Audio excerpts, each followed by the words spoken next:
everyone. Now, in continuation with module 5, where we talked about applied ethics, in the first part, we introduced certain problems in applied ethics, and we wanted to see how we can connect with the world out there with the moral concepts that we have learned.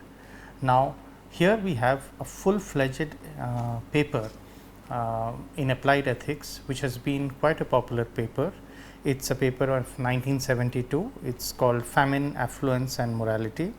It's written by a renowned ethicist, a philosopher, and also an activist, Peter Singer. You might have heard of him in the vegan debate, but this is an essay of 1972, which was published in a philosophical journal called Philosophy and Public Affairs.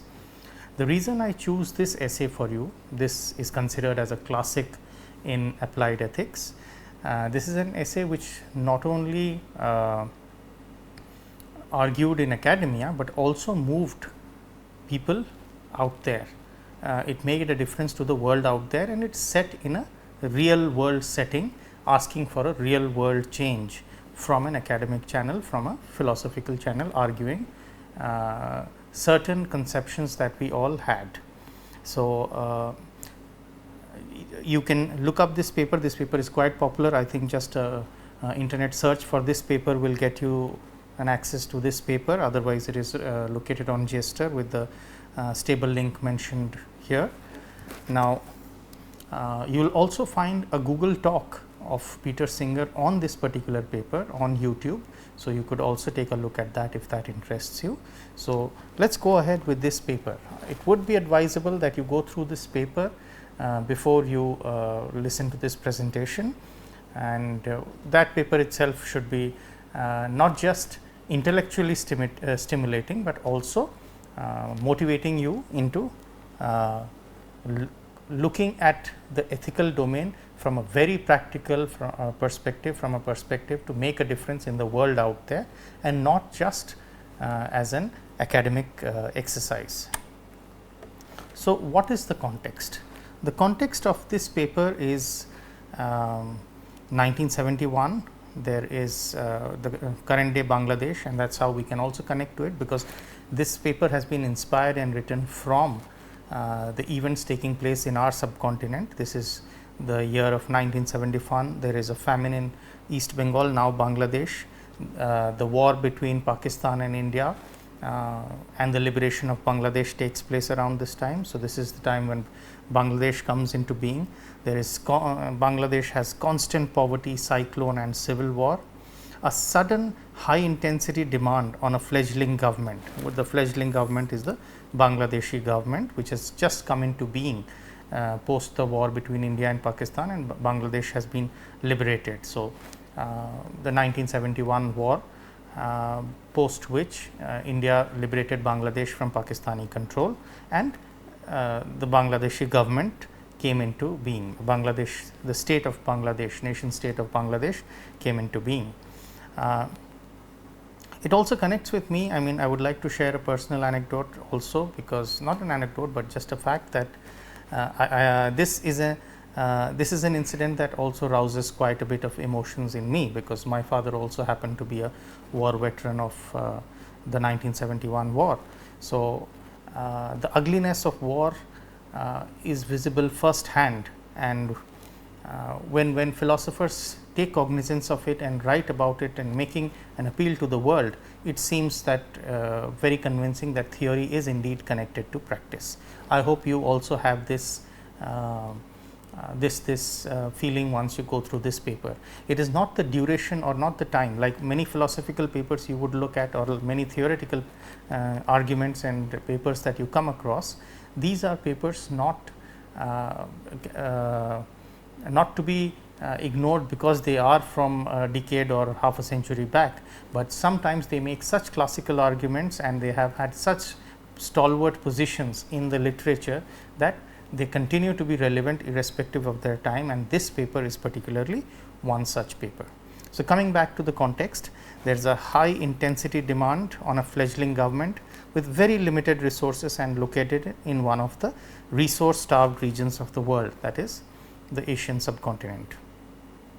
In no way the author understands the situation to be fatalistic. That means nothing has to be fated to be this way, and this is a situation which can be made different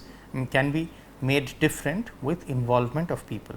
So, the moot question the author asks is, what do others do?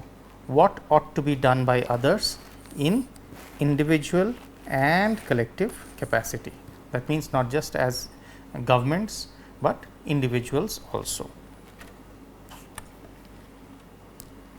So, the situation then was, at the individual level, people have not responded in the magnitude required.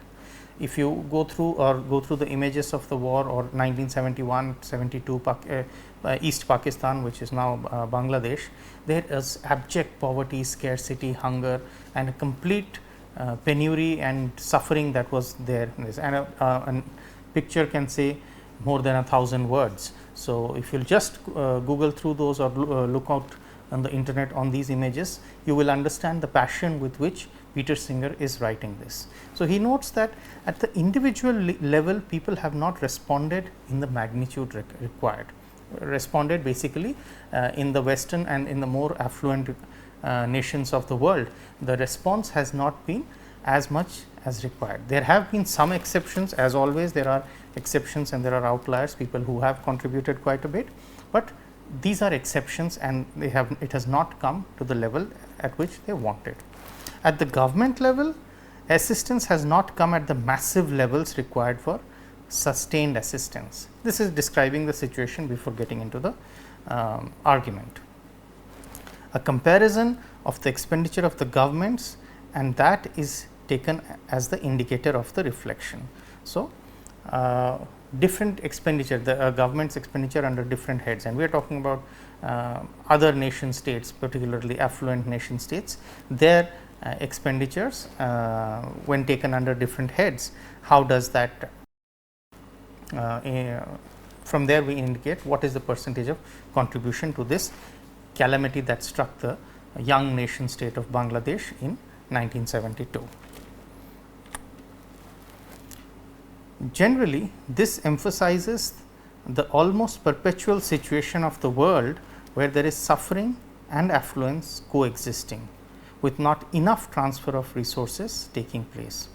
The relatively well resourced prioritize the utilization of their resources, and Singer finds fault with this prioritization, both at the individual and the collective level. So, the observation that Singer starts is that the Bangladesh situation is an instance of a broader pattern. The pattern is there is widespread suffering and penury throughout the world at all times, even now, and this coexists with affluence and wealth in the world, but there is not a transfer of resources from this affluent part of the world to this suffering part of the world, both or neither at the level of the individuals, citizens of the affluent world to the citizens of the suffering world, or at the level of the collective, that is from governments of affluent worlds to the governments of suffering worlds. So, this brings forth the question that we had talked in an earlier lecture, or that what the well resourced owe to the ill resourced, or if the rich owe anything to the poor. That is the basic question that Singer talks about. Now, Singer makes certain assumptions. Now, when you go through the paper, you will able to a part of the reading as an analytical paper, you would like to list out the reasonings, the axioms that the author brings about, and then assess the argument as it comes about.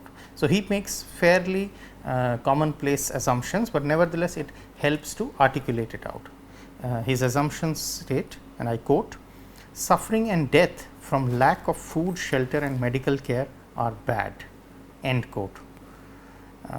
Second, again a quote, If it is in our power to prevent something bad from happening without thereby sacrificing anything of comparable moral importance, we ought morally to do it.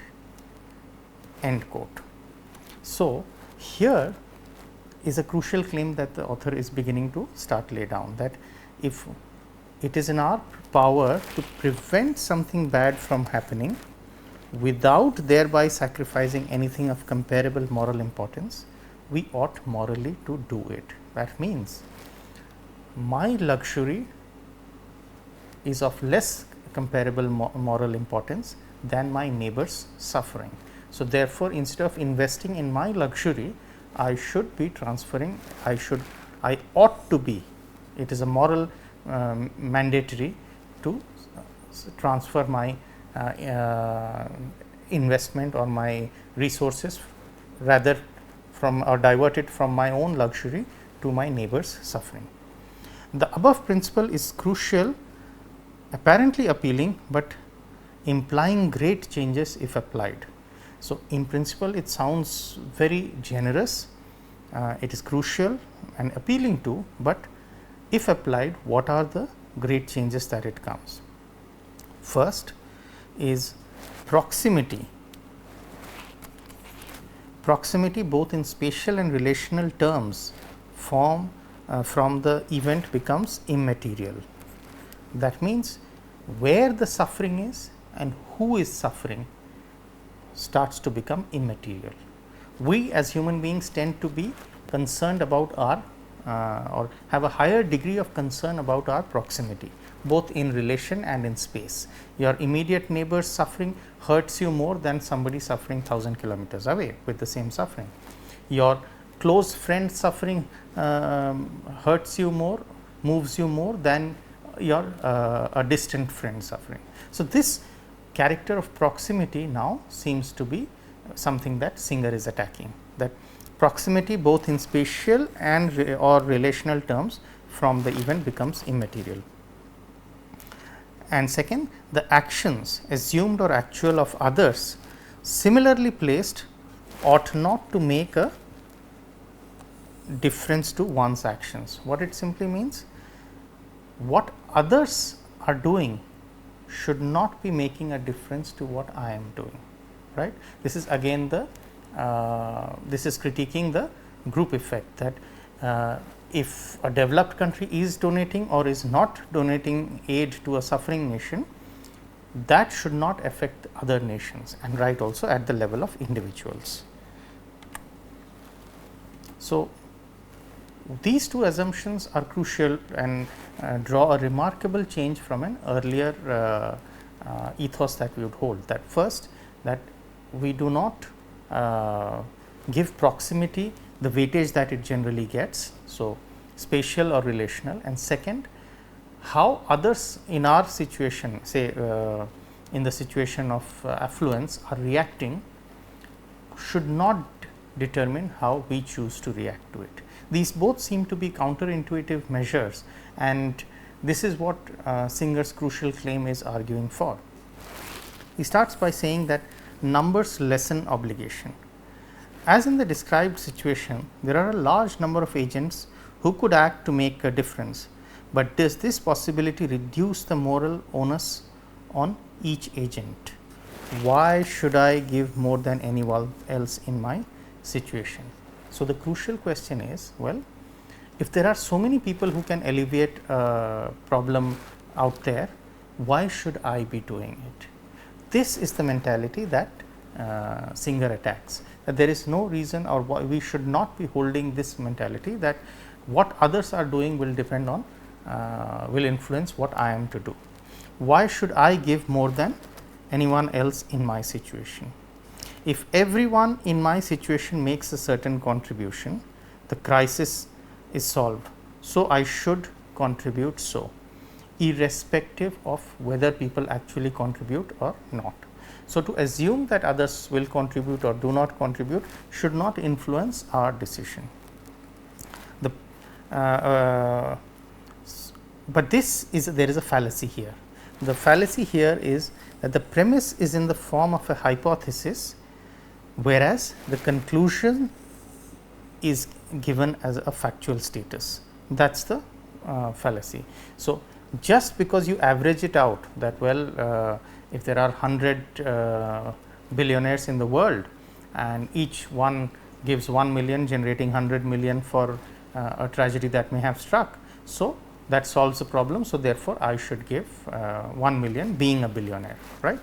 Now, I am not a billionaire and not even a millionaire, but this is how the reasoning takes place, which Singer points out as fallacious, that one cannot abstractly divide responsibility by the number of people who are in a position to help and just do one's little part on that. So, because the premise here is an hypothesis, it is an assumption, and the conclusion comes out to be a category of gives a factual status, it makes a claim thereof. Now, the utilitarian reading is, if everyone does what he ought to do, the result will not be as good as it would be if everyone did a little less than what he ought to do, or if only some do all that they ought to do. Excess sacrifice would be a waste, unnecessary suffering caused, including the deficiency at the donor's end. So, the utilitarian reading here is a little contrary to common thinking, that if everyone does what he ought to do, the result will not be as good as it would be if everyone did a little less than what he ought to do, or if only some do all that they ought to do. So, to have excess sacrifice made would be a waste, unnecessary suffering caused at the donor's end. So, the crux is that if everyone contributes as much as they can, there might be an excess donation and causing an unnecessary excess suffering at the donor's end. The result of everyone doing what he really ought to do cannot be worse than the result of everyone doing less than what he ought to do, although the result of everyone doing what he reasonably believes he ought to could be. So, here again the claim here is that the result of everyone doing what he really ought to do, the same example, 100 billionaires, each suffering that can be alleviated with 100 million currency units, and each billionaire, if spares 1 million currency units, that should be sorted out. But if each one does a little less than that, it is the suffering is still going to continue. But when so cannot be worse than the result of everyone doing less than what he ought to do. So, if everyone does more than what they are required to do, so each billionaire donating a million is a better situation than each billionaire donating less than a million. So, although the result of everyone doing what he reasonably believes he ought to do could be worse, right. Now, certain conceptual revisions that Singer talks about is duty and charity. He questions this traditional moral categorization between duty and charity. Singer points out that the traditional distinction between duty and charity as untenable, that duty and charity are two different categories. The charitable person is praised, but the one who is not condemned. Conspicuous consumption alongside penury does not raise eyebrows, and here we can talk about the Indian experience with inequality. So, here he brings about a distinction or asks for a conceptual revision between duty and charity. Well, charity is something which seems like optional, but duty is something which needs to be done. So, Singer's argument is that charity should not be treated as charity, rather charity should be given the status of duty. So, the charitable person is praised, but the one who is not condemned. So, Singer ups the moral bar, saying that those who are not charitable deserve to be condemned. And a classical example, which perhaps the Indian subcontinent is still rife with, and even the world in general, is the existence of extreme luxury along with penury on its side or abject poverty on its side, that this seems to be that there is something wrong for this luxury to coexist with this penury, and the one who is in that capable who is in that position of affluence ought to donate and contribute to the poor, and this is not an act of charity, rather an act of duty. So, this notion of supererogatory acts, if you have come across this, supererogatory acts are debunked. It is not okay, but positively wrong not to perform the hitherto regarded supererogatory acts. So, he claims the notion of supererogatory acts. What are supererogatory acts? Supererogatory acts are acts which are excellent if you perform them, but nothing condemnable if you do not do it. So, just as giving alms to a beggar, it may be a morally creditable action to give alms to a beggar, but it is not a condemned action not to give alms to a beggar. But Singer's argument here is that this whole notion of supererogatory needs to be debunked, because there are no such things as supererogatory acts. When there is a situation that demands intervention, that intervention, when it can come as in the form of transfer of resources from the affluent to the suffering, it no more is a supererogatory or a charitable act, but it ought to be a duty, and that is the conceptual revision that Singer is asking for. His call is to withdraw, or his call is to redraw the distinction between duty and charity. The current demarcation is not correct and needs to be revised. The transfer of surplus resources to acute scarcity is morally necessary. That is the crucial point he is making, that the transfer of surplus resources to acute necessity or scarcity from affluence is morally necessary, not supererogatory, not desirable, not charitable. And then what come out to be the implications of redrawing this distinction? This distinction keeps the domain of duty limited but rigid. Expanding it would supposedly make all the tenets weaker. The entrance from charity into duty would weaken the existing tenets in the duty domain. So, now if there is a bucket of lists that we think as duty, and then there is another bucket we think as charity, Singer argues for moving some of these from some items from the bucket of charity to the bucket of duty. But what could this do? This could make the tenets weaker. So, what he means is that, well, there are already some tenets here.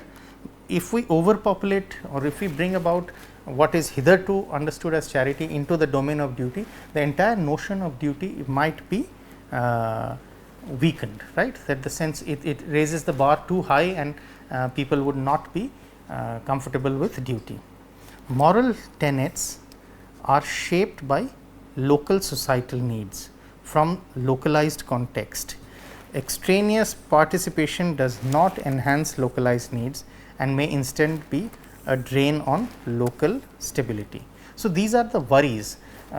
If we redraw the distinction, what can happen? One is the whole notion of duty can become weaker, because the notion of charity remains optional, but if it is brought about as a notion of duty, then that makes the whole notion of duty weaker. For example, if somebody contributes voluntarily to an earthquake relief fund, that is a sense of charity when one donates. But if one is mandated by the law to donate, say 10% or 5% or 1% of their earnings to that earthquake relief fund, that would bring about a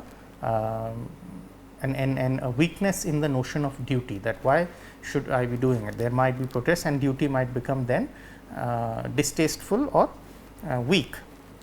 And the second point here talks about local societal needs from the localized context, because this duty, according to Singer, is now no more connected with proximity. So, anywhere far ahead or there is a suffering far away, one still should be able to support the this suffering far away.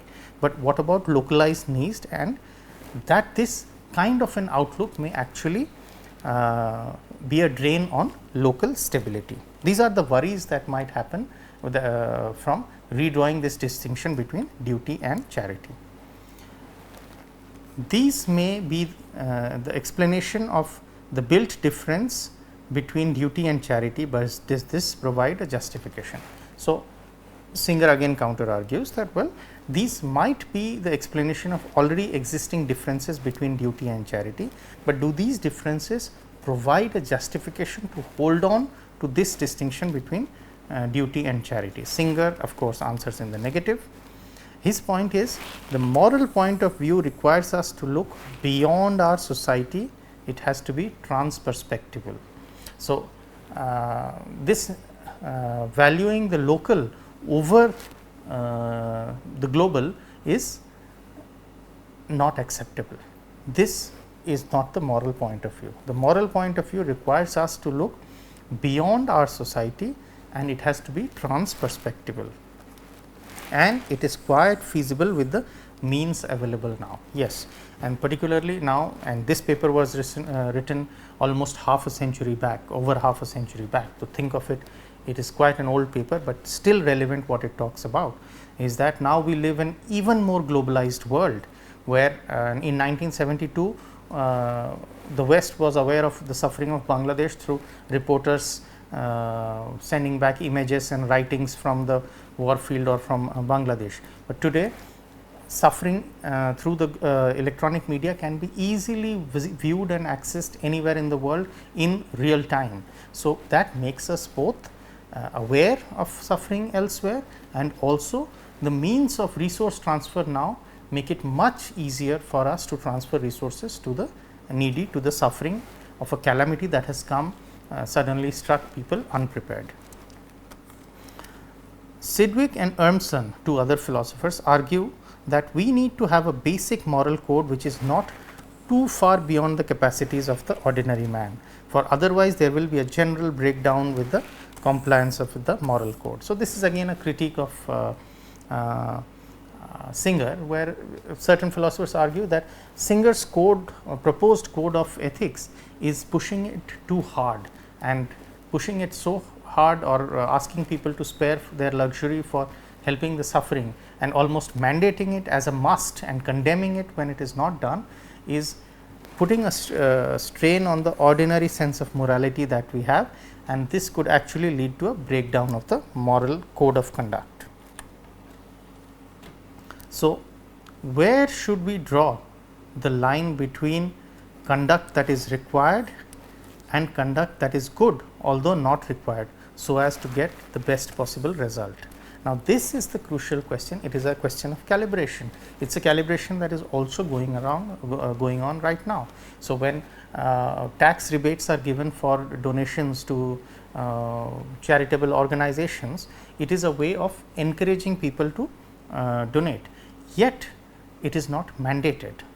But this is the calibration which we need to work out. When tax rates are raised, say for the purpose of education, when the government lays cess or taxes on incomes for the purpose of education, that is an example of a mandate or a calibration more towards Singer's proposal.